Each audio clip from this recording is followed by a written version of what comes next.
Alors les stéréotypes de genre expliquent une bonne partie sans doute des inégalités professionnelles entre les femmes et les hommes pour plusieurs raisons.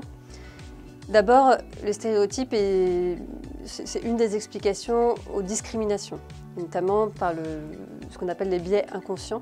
C'est-à-dire que les individus ont des biais inconscients qui vont influer sur leur prise de décision et peuvent conduire à des décisions discriminatoires.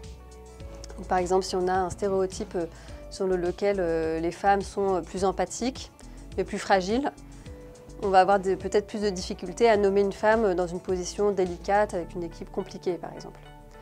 Ça, c'est un stéréotype qui peut agir sur ou influer sur les décisions qu'on prend. Donc ça, c'est la première façon dont les stéréotypes peuvent expliquer les inégalités.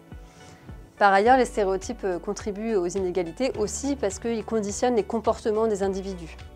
Il y a un phénomène, par exemple, qui s'appelle l'autocensure des femmes, qui a été beaucoup documenté en recherche, qui est le fait que les femmes ont tendance à moins demander que les hommes, à moins demander de promotion, à moins demander d'augmentation salariale, etc.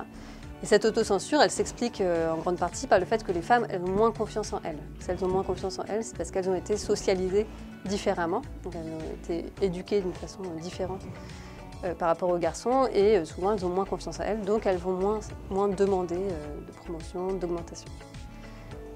Et enfin, le dernier pan sur lequel les stéréotypes peuvent contribuer aux inégalités, c'est le fait que les stéréotypes ils irriguent toutes les décisions, mais aussi toutes les politiques, que ce soit en entreprise ou même les politiques publiques.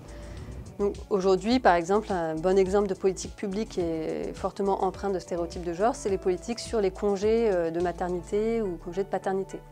Dans la plupart des pays occidentaux, aujourd'hui, le congé de maternité il est beaucoup plus long que le congé de paternité. Et ça ne se justifie pas vraiment parce que si l'argument c'est que les femmes accouchent et que donc c'est plus difficile pour elles physiquement, si l'argument c'est celui-là, c'est sûr qu'avoir un congé de paternité plus long pour les couples hétérosexuels, ça ne peut que aider la mère qui se remet de l'accouchement. Donc ce n'est pas vraiment un très bon argument. Donc a priori, ces politiques, elles sont empreintes d'un stéréotype qui est que les mères sont quand même mieux placées pour s'occuper des bébés à la naissance.